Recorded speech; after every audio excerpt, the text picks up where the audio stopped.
Right? Dogs, nigga. Let me tell you about the birds and the bees.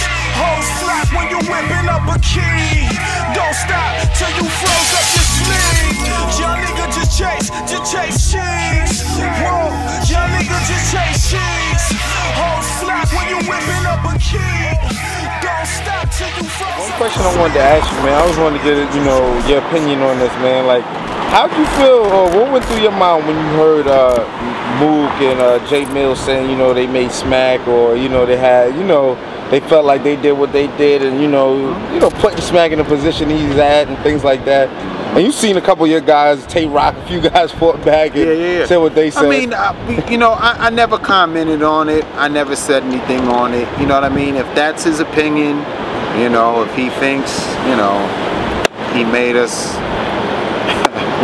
you know, that's his opinion. You know what I'm saying? Who am I to say, you know, what Murda Mook's opinion is or what J Mill's opinion is? If that's how they feel, you know what I'm saying? If they feel that we weren't instrumental in their careers, or, you know, the expensive cameras that we had, and the editing equipment, and the distribution, and the manufacturing, the artwork, the promotion, if, you know, I guess, you know, I don't know. I guess, you know, that's how they feel. I mean, I know, you know, everybody has an opinion, and everyone has the right to express it. So if that's his opinion, that's his opinion. I mean, I saw a lot of the fans disagreeing with it, you know, and I mean, Smack was around, man. You know what I'm saying? It was out before we did the battle with Murda Mook. You know what I mean? Was Murda Mook a popular feature on the DVD?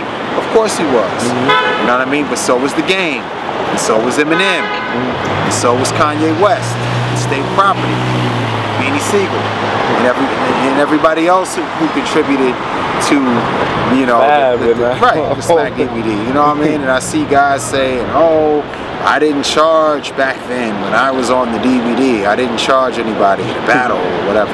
That wasn't the culture. Nobody got paid to battle. If anything, people put up their own money to battle. You know what I mean? And, you know, Eminem didn't get paid to be on Smack, and neither did, you know, The Game, or Ludacris, or Scarface, or T.I., and everybody else, DMX and Jadakiss. None of them were paid to be on Smack. Nobody got paid to be on Smack. It was a platform. You know what I mean? It was a platform that gave an eye and a detailed attention and delivered street content in hip hop, a certain level of exposure in a way that was great to the hip hop fan. And I thought it was a great platform. And it was what it was, you know what I mean? So nah, them Smack DVDs, man, they let you know what's going on, man. They made those rounds. You guys that was pre-YouTube era. Industry, like giving the real stories when the beef was hot. Right, out in the middle of the real hoods. Out in the real hoods, like traveling the country, you know, fully independent movement. You know, we flew around the country. We went on people's tour buses, you know, studios, neighborhoods. You know what I mean? It was a great experience all in all with Smack DVD. And I think that, you know, at that time, you know, the industry was at a high. Guys were battling to gain exposure. Exactly. You know what I mean? Because at that time, hip hop was based on lyricism. So that a battle essentially is a demonstration of lyricism. And that was a time when everybody was out here running around in the streets, making a name for themselves. You know what I mean? That's like when I met T-Rex. You know what I mean? I met T-Rex and he was like 16 years old. 16? And yeah, because I used to work with another battle MC, this dude named Shells. You know what I mean? I remember Shells. So you know, all of these guys, Shells, Paradise, Den 10, you know, all of these guys were out. J Millz. These are guys that I knew about before I even knew Smack. I knew these guys. I had run-ins with them at some time or another. You know, I used to see J Millz battle down outside of Justin's. That was this restaurant that Diddy owned on 23rd Street. All the industry people used to come through there to kick it and drink and hang out, and dudes used to be outside battling. But at that time, it was more so like an exchange of verses. You know what I mean? If you had bars, you just spit your rhymes and everybody go. And then even, you know, but there was some, you know, guys who had rhymes kind of directed at other people, but it was just open rhymes for anybody. Anybody could There was a lot of battles out there. My son was out there getting busy with dudes. You know what I mean? So this was like a pivotal time, which was kind of like the genesis of what we know as battle rap today. Then it began to turn into scheduled and prearranged matches. You know what I mean? Nobody was taping them. Hence Smack DVD. You know what I mean? So ain't nobody make Smack with Smack, you know, which I did, and right, you know. Right. I mean, listen. Like I said, man, you know, everybody has the right to their opinion. You know what I'm saying? If that's what Murda Mook believes, who am I to question what he says? You know what I mean? That's his opinion. You know what I'm saying? Do I agree with it? No. But you know what I mean? I'm not gonna condemn the man for his opinion. So he has all rights to believe that. You know, if he thinks that, you know, I didn't, you know, it's whatever, man. You know what I'm saying? It's cool. I'm not mad at him. You know what I'm saying? You know, I don't know. You know, I just think, you know, I think probably what happened, man, honestly, is that Queen's Flip, you know, is a spin master. You know what I'm saying? He's a spin master, and Queen's Flip will get you hype. You know what I'm saying? And I just think that, you know, he riled up some emotion.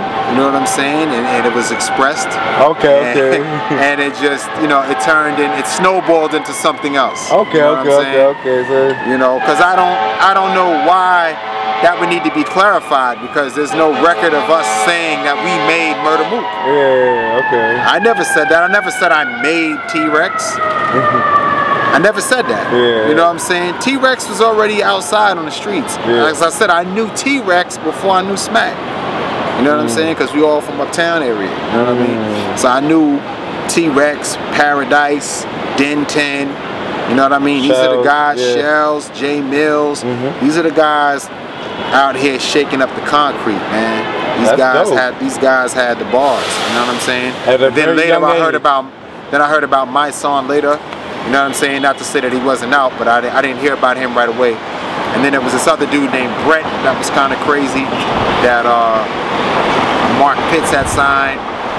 And he had bars too, man. It was just a lot of guys out here, you know, all over the city. And those types of battles like J Millz and Umkasa, you know what I'm saying? Those things would be taking place like outside of Daddy's house, or which was, you know, P Diddy's studio was called Daddy's house. You know what I'm saying? Or outside of Justin's, his restaurant.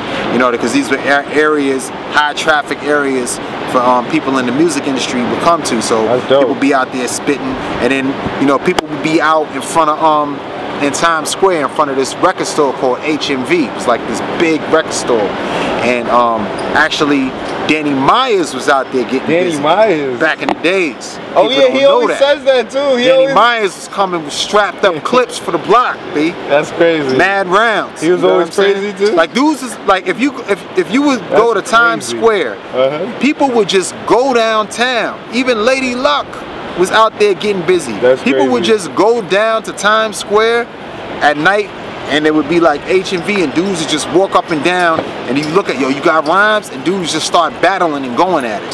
That's crazy. This is what was going on. And then also around that time, Cassidy was out here in the van, DNY. They had the black van. You just see the black door slide open, Cassidy jumping out, just going crazy on dudes on any random corner. He was really doing that shit like that? He was saying that shit too. I'd be like, yo, that's real shit.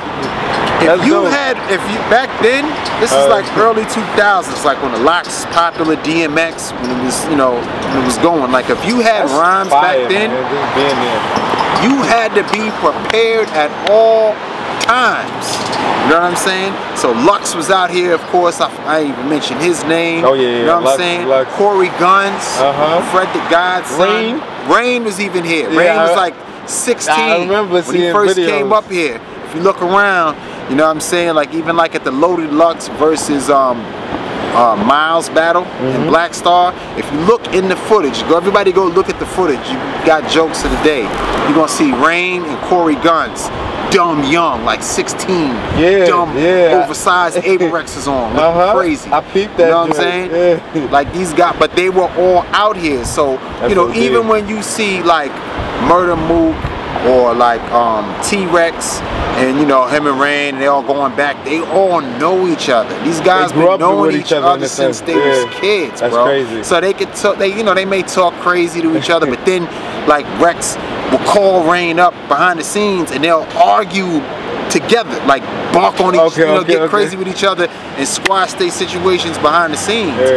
Sometimes it spill out onto the cameras, you know what I'm saying? But these guys know each other. Rain be showing them love too. Like he'd be like, I hate him, but you know what I mean? Nah, he said he gave it up on your joint. He said he's a legend and all of that. You know what I'm saying? He can't deny Rex. And I'm like, that's like dope. Rex was that's real shit. T-Rex was like one of the first dudes. I know, I met Goods. People don't even say Goods' real battle rap name was Street Goods. Street Goods. Street Goods. I met Goods like in 1999. I met Goods in like 1999. He was in a battle in HMV on 125th Street. Word up. It was like a whole elimination battle. It was like one round. It was Goods was in it, Shells was in it. You know what I'm saying? It was like a lot of dudes out here on the landscape. This is like even before like Fight Club and all of that. This is like back. You know what I'm saying? This is back when it's just like you just hear dudes arguing outside. So what's up? You got the money? What's up? What you want to do? Da da da da. You know what I mean? And that's how T-Rex was getting busy. T-Rex is running around all over Harlem and the Bronx, just battling dudes for no reason, telling them to throw money up and taking their money. He was doing that since he was 16 years old. Just Rex had a lot of rhymes, bro. Rex battled Lux. Rex and Lux battled. You know what I'm saying? I think he battled, I don't know if he battled Millz, you know what I'm saying? But there's like a big... I remember Goods and Millz battle. Yeah, there's a big history out here on the landscape. You know what I'm saying? Yeah, that's crazy. I ain't gonna front. J Millz is up there, bro. You know what I'm saying? I can't even hold you. You think he can still come out? Like I haven't heard J Millz battle. I know it's been so long, and you know what I mean? You know what I'm saying? I mean, I know him and Tay-Rock was going at it. I'm definitely down to entertain that. You know what I'm saying? Despite he said that too. He said put it together. He said he ready. Like he actually said it. I don't take any of that stuff personal, man. I mean, if J Millz want to jump back in the ring, you know what I'm saying? He's a legend. You know what I'm saying? I'm saying it. That J Millz is a legend, man. J Millz helped scope what this is, man. He was out here, man. And before that, he was the first dude out of battle rap to get a deal. When J Millz was on Smack, I believe he had a deal. I'm not sure if he had a deal already signed and it's about to come out. He was signed to Warner Brothers. Yeah. Signed to Warner Brothers. Yeah, I remember he had a label. Yeah.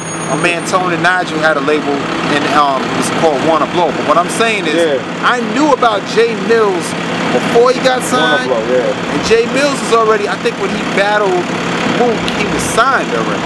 He was kind of, but he had that fire in him to prove that he was the guy. J Millz is out here killing people. He's killing a lot of people. So like out of the people that I knew about in Harlem, the most was J Millz and T-Rex. They had the biggest names to me that I knew about, for sure, hands down. I can tell you, it's not even a question. J Millz and T-Rex had the biggest names out here. They was the ones who was traveling all over the place, getting busy and taking people out. You know what I'm saying? I didn't know about Murda Mook until Smack. You know what I'm saying? Now in terms of impact, Murda Mook had a huge impact. You know what I'm saying? Once Smack hit, he was out there. He was a new, you know what I'm saying, star out here killing, coming through, did his thing. You know what I'm saying? And he is who he is, and we respect it. You know what I'm saying? But like I said, man, I don't care about any of that shit, man. This is all about what it is. Dark piece of Fonto, had the blinds, going blind, looking for narcos, whipping the tar slow, scale it out, zipping and imprinted with barcodes. Fuck a runner back in the Civic, whipping the car slow. Can't go outside for a broad though.